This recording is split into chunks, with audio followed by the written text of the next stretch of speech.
You're 7 years old, and it's pitch black. Your knees are jammed against brick, barely wider than your shoulders. Soot is in your eyes, your mouth, your lungs. Somewhere above you, 30 feet of chimney twists at an angle you can't see. Below you, a man is shouting at you to climb faster, sometimes lighting a small fire under you to make sure you do. Your job today, and every day, is to disappear into other people's chimneys and scrape them clean with your bare hands and knees, because you're small enough to fit, and nobody else is.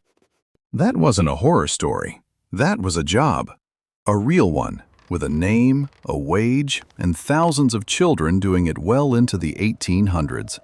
And it's just one of dozens of professions that used to be completely normal and are now not just illegal, but almost impossible to imagine anyone agreeing to.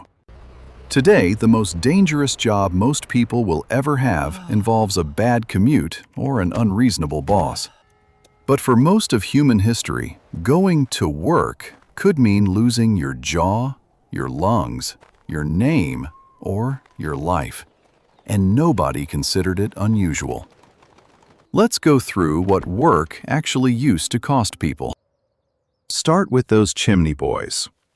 In Britain, from roughly the 1700s through most of the 1800s, sweeping companies bought or apprenticed children as young as 4 or 5, specifically because they were small enough to climb inside flues that were sometimes only 9 inches wide.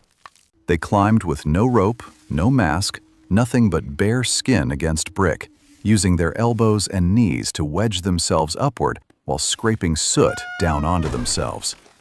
Falls happened constantly. So did getting stuck and suffocating in flues that narrowed unexpectedly. And in 1775, a surgeon named Percival Pott noticed something strange, a specific, unusual cancer showing up almost exclusively in former chimney sweeps, caused by years of soot working into their skin. It became known as soot wart, and it was the first occupational cancer ever formally identified in medical history. Parliament passed laws banning child sweeps as early as 1788. Those laws were almost completely ignored for nearly a century because enforcement was weak and sweeping companies didn't want to hire adults who couldn't fit in the flues. It took until 1875 and another century of children dying in walls before the practice actually stopped. Now go 100 years later and switch from soot to something that glows in the dark. In the 1910s and 20s, factories in New Jersey and Illinois hired young women to paint watch and instrument dials with a radium-based paint marketed as undark, because radium made the numbers glow without electricity. To get a fine point on their brushes, workers were trained to do something called lip dip paint. Put the brush between your lips to shape the tip, dip it in radium paint, paint the number, repeat, hundreds of times a day. Nobody told them radium was dangerous.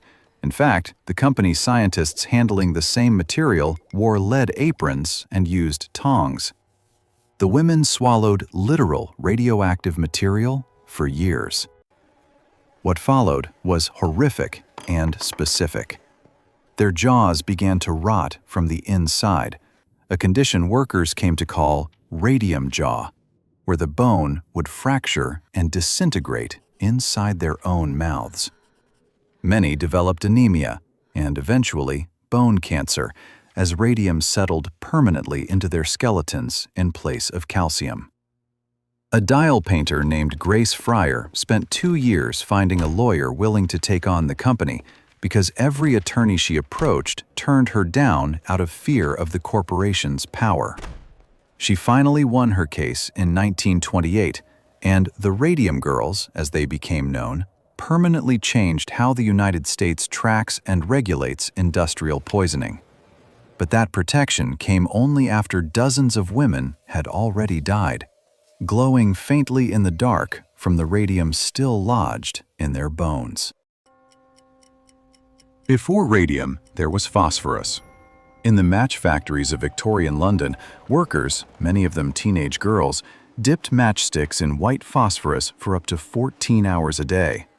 White phosphorus fumes rotted the jawbone in a nearly identical way to what would later happen to the Radium Girls, a condition called phossy jaw, which caused the jawbone to glow faintly green in the dark and, left untreated, could kill through organ failure. In 1888, the match girls at the Bryant and May factory in London went on strike over the conditions, one of the first successful strikes by unskilled women workers in British history. It's a strange, uncomfortable pattern that shows up again and again across this list. Two industries, decades and a continent apart, land on the exact same horror by accident, because nobody had bothered to ask what the job was actually doing to the people doing it. Now go back further and out to sea. In the Age of Sail, roughly the 1600s through the mid-1800s, navies staffed their warships with boys as young as 6 to 12 years old, called powder monkeys. During battle, their entire job was to run gunpowder cartridges from the ship's magazine, deep and relatively safe below deck, up to the cannon crews firing on the open gun deck, over and over, as fast as possible, in the middle of active combat. They were small and quick, which made them efficient. It also meant a child was sprinting through cannon fire, wood splinters, and flying debris, carrying literal explosives dozens of times over the course of a single battle. If a spark reached the powder they were carrying, there wasn't a body left to identify. Naval records from battles like Trafalgar in 1805 include boys this young among the dead and wounded, listed in the same casualty rolls as grown sailors, because on a warship, a child's age didn't earn him a safer job. It earned him a faster one. And then there's a job that didn't just risk your body. It required breaking the law to even show up for work.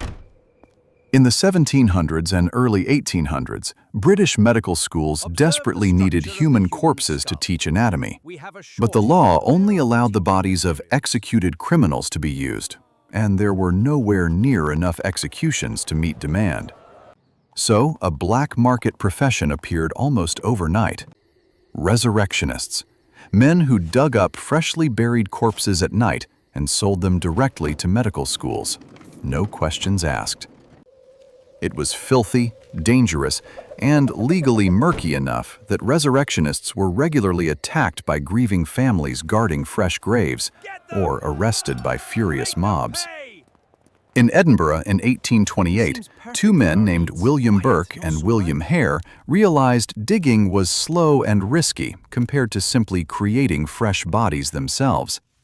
They murdered at least 16 people and sold the corpses to a respected anatomist named Dr. Robert Knox, who never asked where the bodies kept coming from so quickly. The scandal was so severe that it directly led to Parliament passing the Anatomy Act of 1832, which finally allowed medical schools legal access to unclaimed bodies and ended the resurrection trade almost overnight. What's strange, looking back at all of this, is that none of it was hidden or unusual at the time. Nobody in 1820 thought a 7-year-old climbing into a chimney was a horror story. Nobody in 1918 thought painting your lips with radioactive paint was reckless. It was just work, the same way clocking into an office or a warehouse is just work today. It took a doctor noticing a strange cancer, a woman spending 2 years looking for a lawyer, a factory of teenage girls walking out in protest, or a murder scandal so grotesque Parliament couldn't ignore it, to make anyone stop and ask whether a job should be allowed to kill the person doing it. You'll probably complain about your job at some point this week. Maybe the coffee's bad, or a meeting ran long, or your commute took 40 extra minutes. It's worth remembering, for a second, that going to work used to mean climbing into a wall, painting yourself with poison, running explosives through cannon fire, or digging up the dead. And that every safety rule protecting you right now exists because someone, usually a child, paid for it first.